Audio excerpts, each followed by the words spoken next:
আমি আগে তোমাদের শেখাবো কি করে স্ট্রেট কাট কাটে ইজিলি আর শর্ট টাইমের মধ্যে কি করে কাটে আর মেজারমেন্ট ঠিক হয়। তো এটার মধ্যে আমি স্ট্রেট কাটিংটা দেখো, তোমরা আমার সঙ্গে থাকবে, যারা বিগিনার তারা ভালো করে দেখে নিও, ভিডিওটা তোমাদের অনেক হেল্পফুল হবে। তো আমি প্রথমে চুলটাকে এখানে আমি ভিজে নিচ্ছি, শ্যাম্পু করা ছিল। তো তোমাদের যদি শ্যাম্পু করা না থাকে তোমরা শ্যাম্পু করতে পারো, বাট এখানে শ্যাম্পু করা ছিল বলে আমি একটু স্প্রে করে নিচ্ছি। স্প্রে করে নিলে কি হয় চুলটা কাটতে একদম শেপ ঠিক আছে। চলো এবার আমরা কাটতে যাবো। এখন ভালো করে আমরা কম করে নেবো, একদম ভালো করে করতে হবে। ফার্স্ট একটু স্প্রে করে নিই। তো কানের এই পাশ পর্যন্ত এনে আমরা এরকমটা করে নিচ্ছি, ঠিক আছে। তো সেটাকে আমরা এবার কাটিং করবো। তো এটাকে 3 ভাগে ভাগ করে দিচ্ছি আমি। আমি 3 ভাগে সেটাকে ভাগ করে নিচ্ছি, দেখে নাও ভালো করে দেখে নাও। এই যে 3টে পার্ট আমি করে নিলাম এখানে। এটা আমার ক্লায়েন্টের রিকোয়ারমেন্ট, এই দুটো আঙুল তারপরে এই দুটো পিস কাটবে, তো পিস কাটার জন্য একটু পিস কাটার জন্য আমি দেখাচ্ছি। প্রথমে যদি কোনটাকে ধরবে বা এরকম করে নেবে, নিয়ে আবার দেখাচ্ছি এরকম করে জাস্ট আমি কাটতে পারো।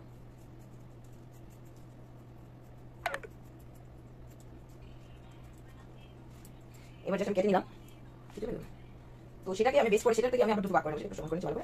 তো দেখতে পাচ্ছ, তো সেটাকে দুটো ভাগে ভাগ করে নেব। একটা ভাগ এদিকে নিয়ে আসবো, একটা ভাগ ওইদিকে নিয়ে আসবো। এদিকে যেটা নিয়ে আসছি সেটাকে সমান করে কেটে দেবো, সেটাকে সমান করে দেখতে পাচ্ছ, সেটা গাইডলাইন বজায় রেখে সেটা আমি কেটে দেবো। তো আমি এখানে কেটে দিচ্ছি গাইডলাইন বজায় রেখে, তোমরা দেখতে পাচ্ছ আমি একটু করে নিচ্ছি। তো গাইডলাইন বজায় রেখে আমি সেটা কেটে দিচ্ছি।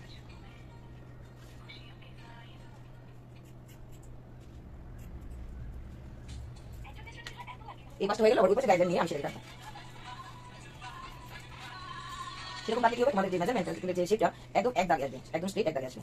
তো সেটা হচ্ছে ইজি ওয়ে, তোমার চেক করতে হবে না ঠিক আছে কিনা না হয়েছে। তো সেই ইজি ওয়ে তুমি কাটতে পারো। এবার আমরা রিচেক করে নেবো। তো রিচেক সেটাকে রিচেক দেবো। তো ওই পাশে ধরো, বাকি ধরো, আর এটাকে রিচেক করে নিচ্ছি। আর একটু ওয়াটার স্প্রে করতে হবে। তো দেখতে পাচ্ছি তোমার সমানটা এসছে। তো আমি এখানে রিচেক করে নিচ্ছি। তুমি একটা ফাইনাল চেকটা করে নেবে। একটু হয়তো সিজারের জন্য, সিজারটা আমার বড় হয়ে গেছে, নিউ সিজার নিতে হবে একটা। তো একটু সিজারের জন্য আমরা এটা রিচেক করে সমান করে দিতে হবে। দেখতে পাচ্ছ কত স্ট্রেট হয়ে গেছে। দেখো এক লাইনে কাটা। তো কেমন হলো কাটাটা, আর তোমরা কত শিখতে পারলে অবশ্যই সাবস্ক্রাইব করে দেবে আর দেখে নাও হেয়ার কাটটা। তো ভিডিও ভালো লাগলে অবশ্যই সাবস্ক্রাইব আর শেয়ার করে দিও, আর যদি শিখা থাকে আমার ইনস্টিটিউটে জয়েন করতে পারো। Bye guys. আমার বুঝি ওকে চুলটা কেটে দিলাম, কেমন হলো তোমরা অবশ্যই সবাই কমেন্টস করে বলো, আর তোমার কেমন লাগলো বলো। আমার অনেক ভালো লেগেছে মার কাছে কেটে। চুলটা পছন্দ হয়েছে তো? অনেক পছন্দ হয়েছে অনেক। তো ও এমন ব্যাঙের কাটতে চাই, সেটা সামনে চাই, সেটা তো করে দিলাম। আর কেমন হয়েছে আমার পুচকি মনাটার চেহারাটা চুলটা দিয়ে মানিয়েছে কিনা অবশ্যই কমেন্টসে জানাবে। বাই গাইস, বাই করে দাও, বাই বাই। দেখে নিচ্ছি। তো আমি এটাকে এমন করে দিচ্ছি যাতে এটা ভিতর দিকে মুখটাকে এমন স্কার্ভ হয়ে থাকে, এই জন্য সেই টেকনিকটা নিতে হবে। দেখে নাও,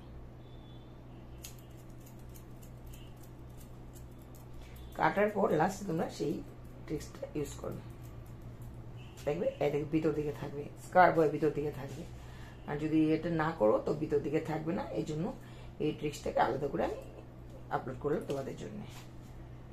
যখনই শেপ বলবে এমন উল্টে দিকে থাকবে, তখনই সেইভাবে কাটিং করা দেবে। প্রত্যেক ক্লায়েন্টের রিকোয়ারমেন্ট থাকে যে আমার চুলটা যাতে একটু ভিতর দিকে থাকে। তো ভিতর দিকে থাকলে কি করতে হবে, সেটাকে আমাদের সেই প্রসেস অ্যাপ্লিকেশন করতে হবে। দেখতেই পাচ্ছ, ছেড়ে দাও, এবার দেখে না ওই জায়গাটা একটু করতে হবে। জিগজ্যাগ পদ্ধতিতে আমরা কেটে দিচ্ছি। জিগজ্যাগ পদ্ধতিতে কাটলে কি হবে, সেটা ভিতর দিকে থাকবে। তো অনেকেরই জানা নেই। ট্রিক্সটা ভালো লাগলে ফলো করবে, লাইক করবে, অবশ্যই শেয়ার করবে। আর কোনো কিছু জানা থাকলে আমাকে মেসেজ করতে পারো, হোয়াটসঅ্যাপ করতে পারো। কমপ্লিট হয়ে গেল আমার চুল কাটা, দেখিয়ে নিচ্ছ, দেখতেই পাচ্ছ সবটা চুল ভিতর দিকে স্কার্ফ হয়ে আছে।